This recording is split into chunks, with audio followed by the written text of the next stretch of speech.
Bien, nosotros tenemos en la Biblia, en el libro de Apocalipsis, a una iglesia a la cual el apóstol Juan le escribe de parte del Señor un mensaje a la iglesia de Éfeso y le dice: yo conozco tus obras, tu arduo trabajo, tu paciencia, que tú soportas a los malos, que tú reconoces a los que se dicen ser apóstoles y no lo son, y los has hallado mentirosos. O sea, el Señor, en ese diagnóstico que da la iglesia, reconoce la buena doctrina que esta iglesia tenía, reconoce las buenas cosas que esta iglesia hacía, porque había tenido buenos maestros, buenos predicadores. Tenía más de 40 años la iglesia de Éfeso, y había tenido al apóstol Pablo, ¿cierto?, como uno de los predicadores, a Timoteo enseñándole a la iglesia, al apóstol Juan ahora como aquel que cuidaba a la iglesia, como el apóstol que quedaba. Pero a pesar de tener buena doctrina, el Señor le hace un diagnóstico negativo a la iglesia y le dice: pero tengo contra ti que has dejado tu primer amor. Y bueno, el Señor le reprende a esta iglesia diciendo, o le da este diagnóstico diciéndole que había abandonado a Dios como el amor más grande en su vida, como el primer amor. Y le dice, le da también cuál es la cura para solucionar ese problema que la iglesia tenía. Y le dice: por tanto, recuerda de dónde has caído y arrepiéntete y haz las primeras obras. Si no, vendré pronto, dice el Señor, y quitaré el candelero de tu lugar si no te hubieres arrepentido. Entonces el Señor le dice que a esta iglesia que Cristo había dejado de ser su primer amor, que Cristo había dejado de ser la pasión, el amor más grande en la iglesia, que la iglesia había perdido ese fervor que debía tener como iglesia por la causa de Cristo, que quizás esta iglesia estaba haciendo las cosas por rutina, ¿cierto? De manera ritualista, haciendo las cosas por cumplir, pero no lo estaba haciendo con un corazón fervoroso. Lo estaba haciendo de manera mecánica, trabajando, quizás seguían predicando el Evangelio, seguían haciendo las cosas que hacían anteriormente, pero ahora de manera mecánica, sin ese amor, sin esa pasión que debemos tener nosotros por el Señor. Y a veces nos pasa eso también a nosotros. Nos enfriamos espiritualmente y seguimos congregándonos, seguimos leyendo la Biblia, seguimos orando, pero a veces sin el fuego, sin el fervor que debe haber en nuestro corazón por las cosas del Señor. Y eso es porque de alguna u otra forma nos hemos descuidado espiritualmente y nos hemos dejado atormentar por las circunstancias que a veces son adversas en nuestra vida. Entonces debemos volver a encender nuestro corazón. Y una de las cosas que nos manda el libro de Proverbios en el capítulo 4, versículo 23, es a guardar nuestro corazón. Dice: sobre toda cosa guardada, guarda tu corazón, porque de él mana la vida. Cuando la Biblia se refiere al corazón, no se refiere al órgano, ¿cierto?, que late ahí en nuestro interior, sino que se refiere a nuestra área espiritual, nuestra área inmaterial. Nosotros nos componemos de cuerpo y alma, una parte material y una parte inmaterial. Y esa parte inmaterial, llamada alma, en la Biblia se le llama también corazón, mente. Es donde reside todo lo que nosotros somos como seres humanos, lo que somos como seres creados a la imagen de Dios. Entonces en ese corazón residen nuestros sentimientos, reside nuestra voluntad. Y eso es lo que la Biblia nos manda a guardar, porque de él mana la vida. Dijo el Señor Jesucristo que del corazón nacen los malos pensamientos, los adulterios, las fornicaciones, todos los pecados que nacen de nosotros salen de ahí, del corazón, de nuestro ser interior. Es por eso que debemos guardar ese corazón. Debemos guardarlo de la contaminación, protegerlo, ¿cierto?, y alimentarlo de la palabra de Dios para que ese fuego vuelva a encenderse en nosotros. Debemos, sobre toda cosa guardada, guardar nuestro corazón. Has tenido una cosa valiosa que tú has protegido por mucho tiempo, que la has guardado ahí porque es valiosa para ti, o a nuestros hijos que son pequeños, nosotros los guardamos de una forma porque los amamos tanto, ¿cierto? Y son tan valiosos y tan frágiles, entonces los protegemos y los guardamos de todo mal, o los queremos guardar de todo mal. Bueno, sobre toda cosa guardada, dice la Biblia, guarda tu corazón, porque de él mana la vida. Entonces a veces dejamos que nuestro corazón se contamine con las cosas que nos rodean, con el pecado, ¿cierto? Y comenzamos a desalentarnos espiritualmente, a decaer espiritualmente. Entonces un cristiano verdadero puede enfriarse. Nosotros como cristianos también podemos enfriarnos espiritualmente, podemos apartarnos de Dios temporalmente, pero siempre un cristiano va a estar sufriendo en esa condición. No va a estar bien, Vas a ver que algo pasa en su vida ahí dentro porque no está sirviendo al Señor con todo su corazón. A veces durante la decadencia espiritual muchos cristianos llegan incluso a dudar de su salvación, a dudar de esa seguridad que tienen en Cristo, a dudar de las promesas de Dios al estar lejos del Señor. Es por eso que la Escritura en el libro de Pedro nos manda a nosotros poner toda diligencia en nuestra vida cristiana y añadir, dice la Escritura, a la fe virtud, a la virtud conocimiento, al conocimiento dominio propio, al dominio propio paciencia, a la paciencia piedad, a la piedad afecto fraternal, al afecto fraternal amor. O sea, debemos poner diligencia en nuestra vida espiritual para que esas virtudes cristianas se vayan desarrollando en nosotros como creyentes. Todo creyente verdadero debe esforzarse por crecer, por experimentar esa madurez espiritual. Debe ir esforzarse por su santificación, debe ir avanzando cada día en la vida cristiana. ¿Podemos pasar momentos de dudas? Sí, por supuesto, todos nosotros pasamos momentos de dudas, momentos de desánimos, pero debemos confiar en las promesas de Dios. En ese momento nos debemos aferrar a las promesas de Dios y saber que Él nos sostendrá en esos momentos de dificultad. Eso le puede pasar al creyente más maduro de la iglesia, a los pastores, a los diáconos, a los predicadores de la iglesia, también se desaniman. También pasan por valles espirituales y pasan por dudas también en su corazón. Pero el Señor nos dice en su palabra que las ovejas de Él oyen su voz y le siguen. Y esas ovejas, en medio de las dudas, en medio de las dificultades de la vida, aún en medio de las tempestades de los valles, nadie las puede arrebatar de la mano del Padre. Eso dice la Escritura. Entonces, en esos días de incertidumbre, en esos días de desánimo espiritual, nosotros podemos tener la confianza de que el Señor nos toma de la mano y que el Señor no nos abandonará, no nos dejará. Es como un niño, ¿cierto? Pequeño. Nosotros somos como niños en las manos de Dios. Cuando un niño, usted está cruzando la calle y él sabe que no lo puede soltar porque si lo suelta puede estar en peligro y puede ser atropellado, usted toma la mano de él fuerte. Y aunque él quiera soltarse, arrancar, correr por la calle, usted va a tomar la mano de él fuerte y él no va a poder escapar de ahí. Así no somos nosotros en las manos de Dios.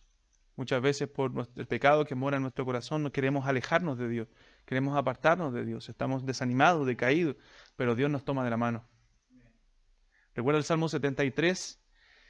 En el Salmo 73, Asaf, el escritor, dice que por poco se deslizaron sus pasos. Por poco él cayó, se desvió, viendo la prosperidad de los impíos, viendo cómo los impíos prosperaban y él estaba mal. Pero dice ahí que él, hasta que entrando en el santuario de Dios, comprendió el fin de ellos. Y dice en un momento Asaf que tan torpe era yo que no entendía, era como una bestia delante de ti, le dice el Señor en su oración.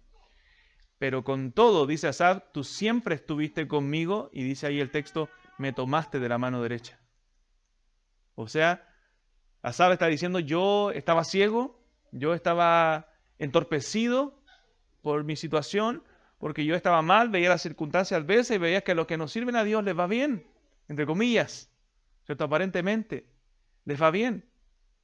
Pero a pesar de que yo quería desviarme, de que casi deslizaron mis pasos, dice Asaf, tú me tomaste de la mano derecha. Y después dice él, ¿a quién tengo yo en los cielos sino a ti? Y fuera de ti, nada deseo en la tierra. Pero hasta que entrando en el santuario de Dios, en la presencia de Dios, teniendo comunión con Dios, Asaf comprendió el fin de los impíos. Entendió que Dios estaba con él en medio de las dificultades. Hermanos, no tenemos promesas de que no vamos a tener dificultades en esta vida. Las va a haber también para los cristianos. La promesa es que Dios siempre va a estar con nosotros en medio de las dificultades. Porque en medio de las pruebas Dios nos está enseñando. Quizás está pasando por dificultades, pruebas, situaciones adversas en la vida, pero Dios nos está enseñando en medio de eso. Dice el libro de Santiago.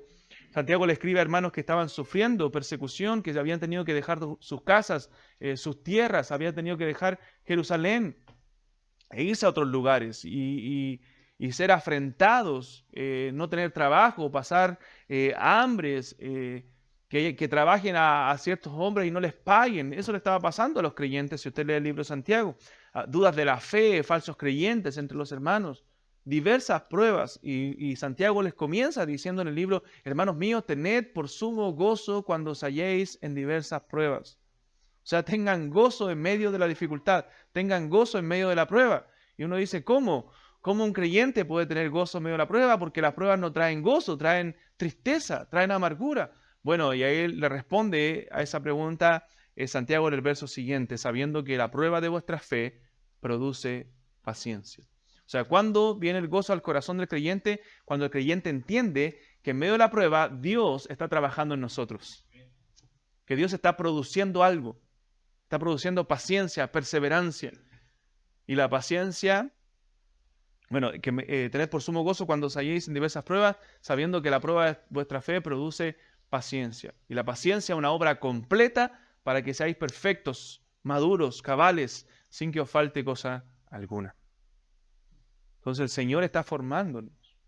No es que nosotros no creemos, como algunos creyentes dicen, no, es que el Señor me abandonó, me dejó solo. No, hermano, Dios no te dejó solo, porque Dios no deja solo a sus hijos. Dios está probándote en medio de las dificultades. Está formándote en medio de las dificultades. Está trabajando en tu vida, en tu carácter, para que tú seas más como Cristo. Para que tú seas más como el Señor. Obviamente la prueba desalienta. Dice el libro de Hebreos que ninguna disciplina, ¿cierto? Cuando está hablando ahí de la disciplina, parece ser causa de gozo, mas trae un fruto apacible de justicia. Entonces todo creyente debe esforzarse en medio de las circunstancias difíciles, en medio de las pruebas, para ser un mejor creyente, para ser más santo, para ser más como Cristo. Porque en medio de la duda, del desánimo, la gracia del Señor te sostendrá. Y puede tu fe ser purificada. Entonces, en medio de las dificultades, lo que no tienes que hacer es desesperarte y poner tu confianza en el Señor y decir: Señor, ¿qué quieres de mí? Señor, ¿qué estás trabajando en mí? Señor, ¿qué quieres probar en mi vida? Señor, ¿cuáles son los pecados que debo abandonar en medio de la prueba? Entonces, la gracia de Dios, hermanos, es una fuente inagotable. El apóstol Pablo le dice a los efesios: fortaleceos en el Señor y en el poder de su fuerza. Nuestra fortaleza no viene de nosotros, no es saca el campeón que tienes dentro, saca ese superhombre, esa supermujer que está dentro de ti, no. Porque somos pecadores, somos faltos, somos débiles. Eso es lo que dice la Escritura. Dice: fortalezcanse en el Señor. Ahí está la fuente de fortaleza. La gracia de Dios. Y en el poder de su fuerza. El Señor es poderoso para hacer como Él quiere en nuestra vida. Entonces nosotros tenemos una tendencia a apartarnos de Dios en nuestro corazón, pero es la gracia de Dios la que nos ayuda a perseverar. Hoy día leía la mañana en el libro de Judas que el Señor nos guarda sin caída. Y el libro de Judas habla de que el Señor guarda a sus hijos en medio de la apostasía, en medio de que muchos se desvían, que muchos decían ser cristianos pero no lo eran. Estos falsos maestros, estas nubes sin aguas, estos árboles otoñales, estos falsos maestros que siguen el camino de Caín, de Balaam. Bueno, los verdaderos creyentes Dios los guarda sin caída. Los falsos se apartan, pero los verdaderos creyentes siguen adelante como hijos de Dios. Yo miraba, predicando el Evangelio de Juan, veo la vida de los discípulos. En la iglesia estamos predicando el Evangelio de Juan, llevamos en el capítulo 20, y veo a los discípulos con una fe débil, hombres temerosos, hombres que dejaron al Señor solo en medio de la hora más dura de nuestro Salvador, pagando el precio por nuestros pecados. Después de que Cristo resucita de entre los muertos, estos hombres probablemente se sentían culpables, temerosos. Dice el capítulo 20 de Juan que ellos estaban juntos en un lugar y estaban ahí encerrados por temor a los judíos. Porque quizás pensaban que podían sufrir el mismo destino que el Salvador. Se sentían culpables por haberle abandonado. Imagínense a Pedro, le había negado 3 veces. Pero el Señor, el Cristo resucitado, viene a su encuentro y se les aparece. Y le dice: paz a vosotros. Y confirma su fe. y alienta su corazón. Dice que después de haber visto al Señor, después de haberle tocado, palpado, ellos se regocijaron, después de haber estado entristecidos, amargados, porque había muerto su Salvador. Ahora al verle, ellos se regocijan y dice que Cristo abre su entendimiento. Cristo les da el Espíritu Santo para que ellos pudiesen entender las verdades que Cristo les había dicho antes, les había enseñado, y alienta su corazón y les da una misión para que ahora vayan y prediquen el Evangelio. Hermanos, siempre es el Señor el que nos sigue alentando en medio de nuestra debilidad. Nosotros, al igual que los discípulos, tenemos una fe débil, una fe insuficiente. Gloria al Señor porque tenían fe, a pesar de que era una fe débil, la fe los mantenía reunidos ahí, juntos. Pero el Señor viene y alienta sus corazones. Así también en los momentos de dificultad el Señor viene y nos alienta. Porque si no fuera por el Señor, hermanos, estaríamos perdidos. Cristo dijo, separados de mí, nada podéis hacer. Esa fe que está en nuestro corazón es débil, pero el Señor confirma nuestros corazones. El Señor nos alienta. Me encanta el pasaje de Juan 20 porque cuando Jesús resucita, se le aparece a una mujer, recuerda María Magdalena, que era una mujer fiel, que se le había echado fuera 7 demonios. Había sido transformada por la gracia de Dios, había seguido a su Salvador por donde él iba. Y como premio quizás a su fidelidad, el Señor se le aparece a ella primero. Y ella estaba llorando porque ella va en su amor por Cristo, va al sepulcro el primer día de la semana, va muy temprano y ve que Cristo no estaba ahí. Y como no entendió lo que estaba pasando, ella comenzó a llorar. Y bueno, se le aparecen unos ángeles que le preguntan por qué lloras, pero después Cristo mismo se le aparece a ella y le dice, ¿por qué lloras? Ella no lo reconoció, pensó que era otra persona, pero hasta que él le dijo, María. María. Y ella cuando escuchó su nombre, reconoció a Jesús y le dijo, Maestro. Y de ese momento ella sintió gozo en su corazón. Y me recordaba el pasaje de Juan 10, cuando Cristo dice, mis ovejas oyen mi voz y me siguen, y yo las conozco. María escuchó la voz de su Señor y su corazón fue alentado. Hermanos, cuando nosotros escuchamos la voz de nuestro Señor es cuando nuestro corazón vuelve a encenderse. ¿Recuerdan los hombres camino a Emaús? Cuando Cristo les dijo que no ardía nuestro corazón cuando Él nos mencionaba las Escrituras. Con la voz de Cristo, las ovejas avivan su corazón. Es por eso que tenemos que estar sumergidos en la palabra de Dios, en esos momentos de desánimo, en esos momentos de lucha, de adversidades, hermanos, porque la palabra de Dios va a alentar nuestro corazón, va a aumentar nuestra fe. La fe viene por el oír y el oír por la palabra de Dios. Si no pasas tiempo con Dios, no tienes comunión con Dios, tu corazón no va a ser alentado. ¿Puede ser posible que un cristiano caiga en una condición de desánimo espiritual, de frialdad espiritual? Sí, por supuesto, que pierda el gozo de Dios, el gozo de su salvación. Sí, el creyente puede pasar por eso, donde hay periodos de valle, donde su corazón no se deleita en Dios. Pero puede ser alentado y puede avivarse también por medio de la palabra. El problema es cuando no analizamos nuestra vida y nos acostumbramos a estar en esa condición. ¿Cuándo fue la última vez que te gozaste en Dios? ¿Cuándo fue la última vez que tú derramaste tu vida, tu alma delante de Dios en oración? ¿Cuándo fue la última vez que derramaste lágrimas en la presencia de Dios? ¿Cuándo fue la última vez que lloraste de gozo o tu corazón se alegró en la palabra de Dios? ¿Cuándo fue la última vez que dijiste, wow, qué maravillosa es la palabra? Mira cómo puedo ver las maravillas de la ley de Dios. Si eso no es constante en tu vida es porque algo está pasando. Y a veces nos acostumbramos a estar en decadencia espiritual. Nos acostumbramos a estar en esa condición. Y perdemos nuestro primer amor.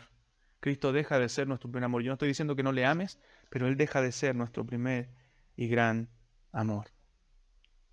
Hermanos, tenemos en Cristo todo lo que necesitamos para nuestra vida espiritual.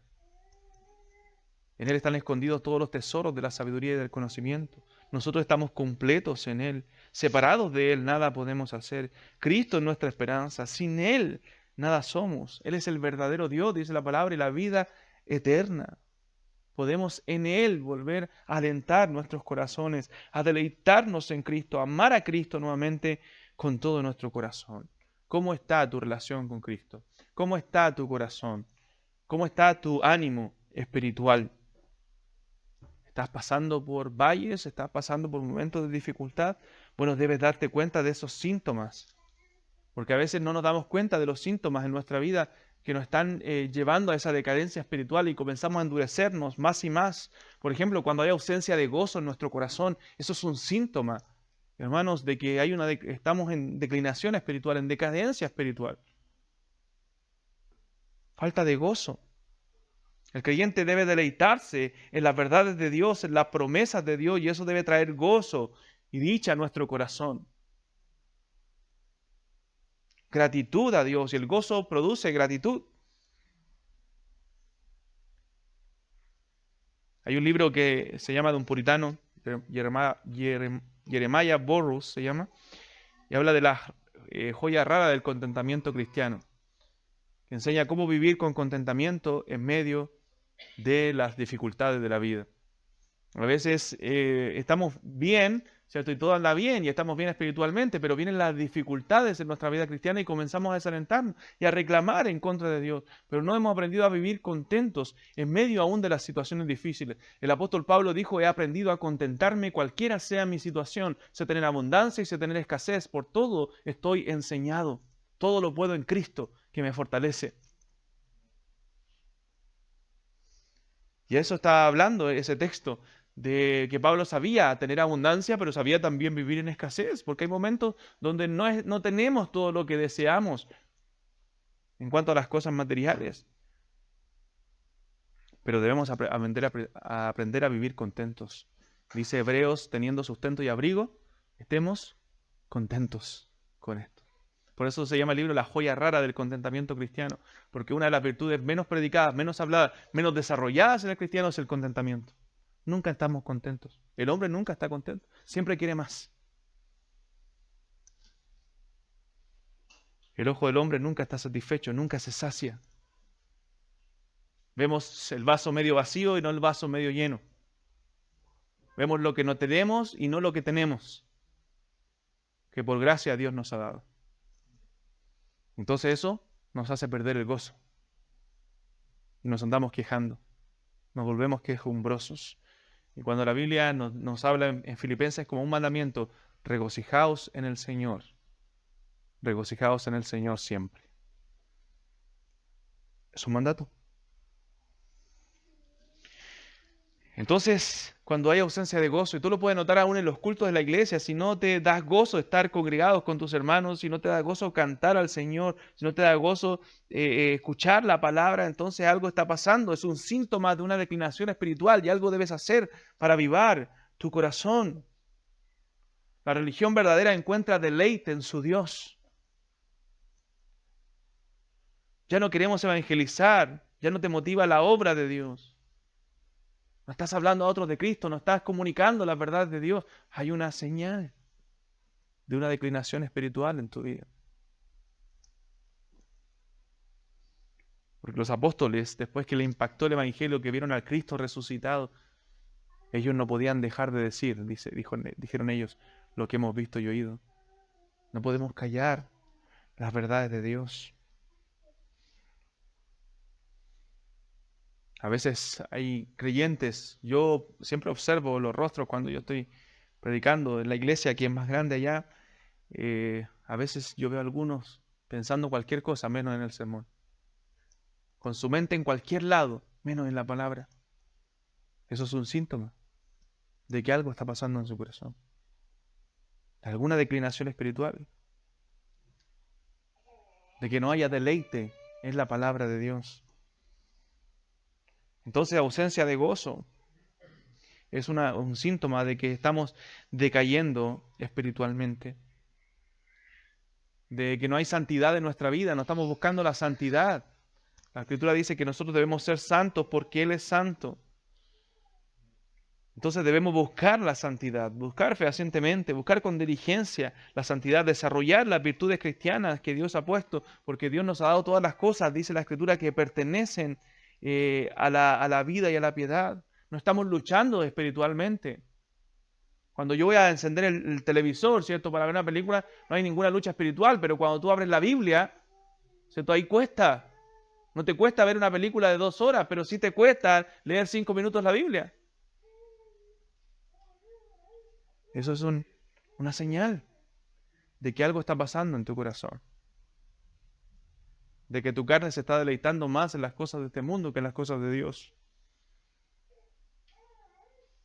Y debemos luchar. Y con mayor razón debemos leer la palabra de Dios.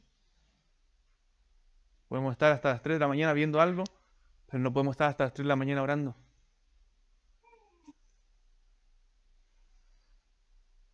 El pecado te demanda obedecerlo. Y nosotros no trabajamos en nuestra santidad, nos dejamos vencer. Pero tenemos la certeza, la seguridad de las promesas de que Cristo venció al pecado. De que Cristo venció ya por nosotros. Y nosotros también podemos vencer el pecado. Y podemos luchar por nuestra santidad, podemos trabajar en nuestra santidad. ¿Tienes un corazón activo trabajando en tu santidad? ¿Quieres purificar cada día más tu vida, tu alma? ¿O cedes cada día al pecado sin ningún peso? Deberíamos, hermanos, estar hambrientos de la palabra de Dios. Debería ser tu necesidad la palabra de Dios. Ayer en el culto familiar leíamos con los niños ese texto en el Salmo 119. Oh, cuánto amo yo tu ley, dice el salmista. Todo el día es ella mi meditación. Oh, cuánto amo yo tu ley. ¿Puedes decir tú eso? Cuando tú lees la palabra, oh, cuánto amo tu ley. ¿O era algo que solo el salmista debía sentir? No, hermanos, todos nosotros los creyentes debemos estar hambrientos de la palabra de Dios. Si no hay hambre en tu corazón por las cosas de Dios, entonces es un síntoma de decadencia espiritual. Hermanos, si tú vas al médico, ¿por qué una persona va al médico a hacerse exámenes? Porque tú comienzas a sentir alertas en tu cuerpo. La fiebre, por ejemplo, es una alerta, ¿cierto? De que algo anda mal, de que el cuerpo está luchando contra algún virus. Cuando tú te comienzas a sentir mal, tienes alertas de que algo está pasando en tu cuerpo y tú necesitas un chequeo médico. La vida espiritual es lo mismo, hay señales, hay alertas que te están diciendo que no estás bien y que necesitas un chequeo espiritual con la palabra de Dios, con Dios mismo. Necesita Él examinarte. El salmista dijo en el Salmo 139, examíname, oh Dios, y conoce mi corazón, ve y pruébame, y ve si hay en mí camino de perversidad, dijo, y guíame por el camino eterno. Señor, examíname con tu santa palabra. Examíname, oh Dios, y conóceme. Y ve si hay alguna enfermedad, algo que está dañando mi comunión contigo, algo que me está haciendo caer espiritualmente, y sácalo, arráncalo de mi corazón. Esa debe ser nuestra oración. Pero a veces es como el médico, ¿cierto? A veces los varones pasamos años sin ir al médico, sin hacer un chequeo. Y a veces también espiritualmente somos así. No nos hacemos un chequeo a la luz de la palabra de Dios. ¿Cómo estoy espiritualmente? Si tú analizas para atrás y ves 1, 2, 3 años atrás, ¿has crecido espiritualmente? ¿Hay una mejoría en tu vida espiritual? ¿Hay un crecimiento? Tú dices la verdad que no. Entonces, es un síntoma de algo. Es un síntoma de algo. Entonces hay una pérdida de vigor espiritual. La Biblia nos dice que somos participantes de la naturaleza divina, es decir, de virtudes que nos dio Cristo para nuestro crecimiento y ser más como Él. Entonces debemos estar activos en crecer en esas virtudes cristianas, en crecer en la fe. Pero cuando estamos en decadencia no se ven esas virtudes en nosotros, no se ve el amor, el gozo, la paz, paciencia, el fruto del Espíritu, más bien se ven los frutos de la carne. Nos ofendemos, reaccionamos con amargura, no hay dominio propio y se evidencia sobre todo en nuestro hogar, con nuestra familia. Entonces debemos estar alerta a estos síntomas, hermanos, que nos están diciendo, estás decadente, estás frío espiritualmente. No hay una lectura profunda de la Biblia. No hay una lectura profunda de la Biblia con un deseo sincero de conocer a Dios. Recuerda que la Biblia no es un fin en sí mismo. La Biblia es un medio para conocer a Dios. La oración es un medio para hablar con Dios. Se le llama los medios de gracia, donde nosotros podemos acudir a Dios, conocer más a Dios y hallar la gracia de Dios a través de esos medios que Él mismo ha dejado para nuestro crecimiento. Nosotros no leemos la Biblia para conocer más que otros, para saber más que el hermano. Leemos la Biblia y la estudiamos para conocer más a Dios. ¿Has conocido más a tu Dios cuando tú lees la Biblia a diario? ¿Has obedecido más después de aprender más de la palabra de Dios? ¿Te has apartado más del pecado después de leer más la Escritura? ¿Has admirado más a Dios? Si no es así, hay un síntoma de decadencia. Podemos leer la Biblia por leer. Pero ¿qué dice la Escritura en 1 Pedro? Desead como niños, recién nacidos, la leche espiritual no adulterada, para que por ella crezcáis para salvación. Un niño recién nacido quiere alimentarse, quiere la leche materna. Y si no le das leche materna, entonces va a llorar. Porque él la desea, porque tiene hambre. Así dice la Escritura, desead como niños recién nacidos. Esa leche espiritual que no está adulterada y que por ella nosotros podemos crecer en santidad, podemos crecer para la salvación que es en Cristo Jesús. ¿Deseas tú la palabra de Dios? ¿Eres un creyente que ama a Dios, que ama su palabra? Son más dulces que la miel a mi boca, dijo el salmista. Deseables son más que el oro, dice el Salmo 19, y más que el oro afinado, y mucho más que la miel que destila del panal. Entonces el descuido de la lectura, del estudio de la palabra de Dios es una señal de decadencia. Otra señal de decadencia es un descuido en la oración. Nos descuidamos en la vida de oración y quizás es la lucha más grande que tiene el cristiano. Se han hecho estadísticas en Estados Unidos de cuánto oran los cristianos. Hermanos, algunos no oran 5 minutos diarios. Algunos no oran en semanas. Pasan días y no van a la presencia de Dios. ¿Cómo podemos llamarnos creyentes? ¿Cómo podemos llamar que Dios es nuestro Dios si no tenemos comunión con Él? Si es un desconocido para nosotros. Imagínense yo conviviendo con mi esposa, siendo su esposo y no hablándole. ¿Se imagina? Yo no, es que yo no quiero hablar, no me interesa hablar. Y no le hablo por días, y no le hablo por semanas. Y somos completos desconocidos, porque no tenemos relación. Así es la vida cristiana de muchos, no hablándole a Dios por días, por semanas. Y después llamándose amigo de Dios. Entonces no tienen tema de conversación con Dios, no saben qué decirle cuando oran. Porque no pasan tiempo de calidad con Él. No le especificamos nuestras luchas, nuestras necesidades, no sentimos dependencia de Él. Yo puedo decir, no, yo dependo absolutamente de Dios. Y suena bonito, ¿cierto? Pero ¿sabes lo que demuestra tu dependencia de Dios? Tu vida de oración. ¿Cuánto oras? Dime si depende de Dios. ¿Cuánto oras? Eso es dependencia de Dios. Las palabras se las lleva el viento. La vida de oración es lo que evidencia lo que tú eres como cristiano. Yo siempre aconsejo, los hermanos a veces me cuesta orar. Y digo, anota tus peticiones, anota tus necesidades. Yo las anoto. Hago un cuaderno y empiezo a anotar, esto necesito orar por mí, esto necesito orar por mi familia, esto necesito orar por la iglesia, esto necesito orar por los que no tienen a Cristo. Y voy anotando y voy especificando y voy orando por cada una de esas peticiones. Y créeme, cuando las anotas y vas viendo, son muchas. Y va a pasar mucho tiempo, voy a pasar 1 hora orando por esas cosas, porque son muchas. Otra cosa que me ayuda en mi oración es orar en voz alta. Procuro orar en voz alta, porque cuando oro en mi mente divaga. Entonces me ayuda a estarme escuchando lo que estoy diciendo. Orar la Biblia.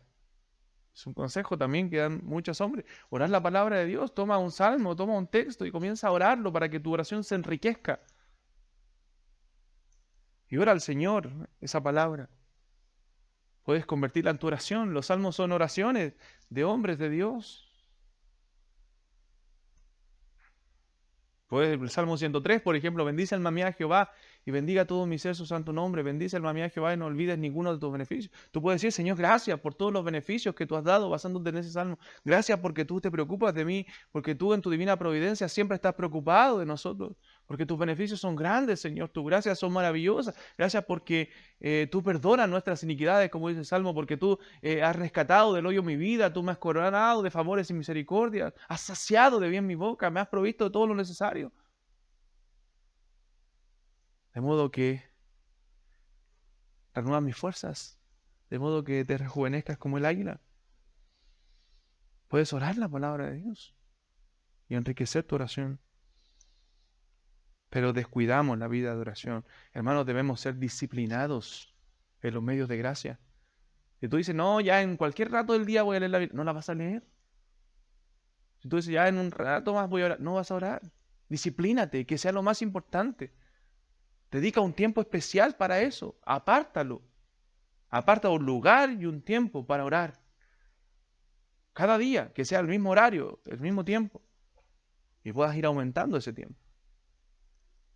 Comienza con reloj, con cronómetro. Ya voy a orar. Si tú no estás acostumbrado a orar nada, bueno, comienza con 15 minutos. Pon un cronómetro, 15 minutos, voy a orar. Dedicar estos 15 minutos a orar y luego 15 minutos leyendo la Escritura. Y después aumenta media hora y media hora. Y así vas aumentando y pasando tiempo de calidad con el Señor. Pero disciplínate a tener horarios para eso.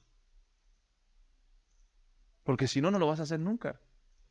Es como los que leen Proverbios, mañana leo Isaías, después leo Corintios. No, hazte un plan de lectura, disciplínate, y ponte meta, voy a leer la Biblia completa en un año, en 2 años, voy a leer la Biblia en el Nuevo Testamento, voy a leer el Antiguo Testamento, disciplínate. Y haz programas, porque si no, no vas a crecer, no vas a aprender, no vas a conocer más a Dios. Somos por naturaleza indisciplinados, perezosos espirituales. Y ahí es cuando comienza la decadencia. Descuidamos también la confesión de pecados. No confesamos de corazón y regularmente nuestros pecados. No, Señor, perdóname. No, pero sé específico. Yo sé que el Señor conoce todas tus debilidades, pero sé específico en tus pecados. Señor, en esta área soy débil. Señor, necesito de tu gracia. Señor, me cuesta orar. Por favor, ayúdame a ser un hombre de oración, una mujer de oración. Señor, ¿sabes qué? A veces leo y no entiendo tu palabra. Por favor, dame entendimiento para poder comprender las maravillas de tu ley. Abre mi corazón para poder comprender tu palabra. Ilumíname con tu Santo Espíritu. Señor, perdona mis pecados. Perdona mi orgullo. Perdona mi insuficiencia, mi autodependencia. ¿Qué dijo el salmista David en el Salmo 32 cuando él confesó su pecado? Dijo, bienaventurado el hombre que ha sido perdonado y cubierto su pecado. Bienaventurado el hombre que a quien Jehová no culpa de iniquidad y en cuyo espíritu no hay engaño. Pero él dice, mientras callé, mientras él no confesó su pecado, dice, se envejecieron mis huesos en mi gemir todo el día. Mi verdor, todo el pastito espiritual verde que estaba en él se volvió en sequedades de verano cuando él encubrió el pecado. O sea, estaba la mano de Dios agravándolo. La mano de Dios sobre él, por él no confesar su pecado. Hasta que dijo, mi pecado te declaré, y no encubrí mi iniquidad. Dije, confesaré mis transgresiones a Jehová, y tú perdonaste la maldad de mi pecado. David entró en decadencia cuando él no confesó su pecado. Durante todo ese tiempo, durante todo ese año, él estuvo en sequedad espiritual. Hasta que Dios vino a su encuentro a través de Natán, ¿cierto? Y él pudo confesar su pecado y arrepentirse. Y otro síntoma de que nosotros estamos en decadencia espiritual es que no mostramos amor a los demás creyentes. Un creyente fervoroso es un creyente que ama a la iglesia, es un creyente que ama a sus hermanos. Cuando dejas de amar a tus hermanos, dejas de servir a tus hermanos, es porque estás ensimismado. Es porque tu fe está débil y eso es señal de decadencia. El desinterés, hermanos, es aborrecimiento. Y el que no ama a su hermano, ¿a quién ha visto? Dice la Biblia, ¿cómo puede decir que ama a Dios a quien no ha visto? Algunos dicen, no, mi problema no es con Dios, es con la iglesia. Bueno, si tu problema es con la iglesia, es con Dios. Cuando Pablo perseguía a la iglesia, ¿cierto? Cristo sale a su encuentro y dice, Pablo, ¿por qué me persigues? Cuando Cristo dice, si uno le da un vaso de agua a uno de mis pequeñitos, a mí me lo diste. Entonces, cuando servimos a nuestros hermanos, servimos a Dios. Dice Hebreos 6:10 que Dios no es injusto para olvidar la obra de amor. Dice que habéis mostrado hacia su nombre sirviendo a los santos y sirviéndoles aún. O sea, servimos a Dios sirviendo a los santos, pero a veces estamos ensimismados. Ustedes saben que muchas de las causas de la depresión hoy día, que está más común que antes, es por el egoísmo. Es porque la gente está centrada en lo que no tiene, en el daño que le hacen, en el yo. Muchas de las curas de las depresiones hoy día serían que dejen de ensimismarse y comenzar a vivir para otros, a servir a otros, a hacer cosas por otros, a salir de sí mismo, a salir de ese orgullo. Todas las conversaciones las llevamos nosotros. No es que yo, no es que yo, no es que yo. No les importa el dolor de otros. Solamente mi dolor, lo que a mí me pasa, lo que a mí me gusta. ¿Y los demás? Cristo vino a este mundo no para ser servido, sino para servir y para dar su vida en rescate por muchos.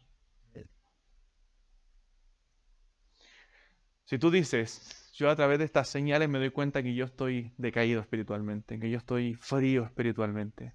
Bueno, la buena noticia es que la misma gracia que te salvó es la gracia que te puede levantar, es la gracia que te puede avivar, es la gracia que te puede sostener y volver al Señor. Entonces debemos examinarnos, debemos estar alerta a las señales y quitar esos impedimentos que no nos llevan a tener un fervor por el Señor. Dice la Biblia en Isaías capítulo 40 que los muchachos se fatigan y se cansan, los jóvenes flaquean y caen, mas los que esperan a Jehová tendrán nuevas fuerzas, levantarán alas como las águilas, caminarán y no se cansarán, correrán y no se fatigarán. En el Señor podemos renovar fuerzas si esperamos en Dios. Pacientemente esperé a Jehová, dijo David en Salmo 40, y se inclinó a mí y oyó mi clamor y me hizo sacar del pozo de la desesperación, del lodo cenagoso. O sea, estaba en la desesperación, sumido en la tristeza, en la amargura, en el sufrimiento, y la mano poderosa de Dios lo sacó de ese lodo cenagoso y puso sus pies sobre peña, dice, sobre roca firme, sobre Cristo como fundamento. Enderezó mis pasos, dice, puso luego en mi boca cántico nuevo, alabanza a nuestro Dios. Y ese cántico nuevo es el gozo que Dios pone en el corazón de aquellos que le aman y le buscan. Verán esto muchos, dice luego, y temerán y confiarán en Jehová. Y me gusta el último versículo del Salmo 40, el 17, donde dice David, aunque afligido yo y necesitado, Jehová pensará en mí. Mi ayuda y mi libertador eres tú, Dios mío, no te tardes. Si tu corazón está desanimado, clama al Señor y dile, Señor, yo sé que en medio de mi aflicción tú pensarás en mí. Dios mío, no te tardes. Aviva mi corazón. Oremos.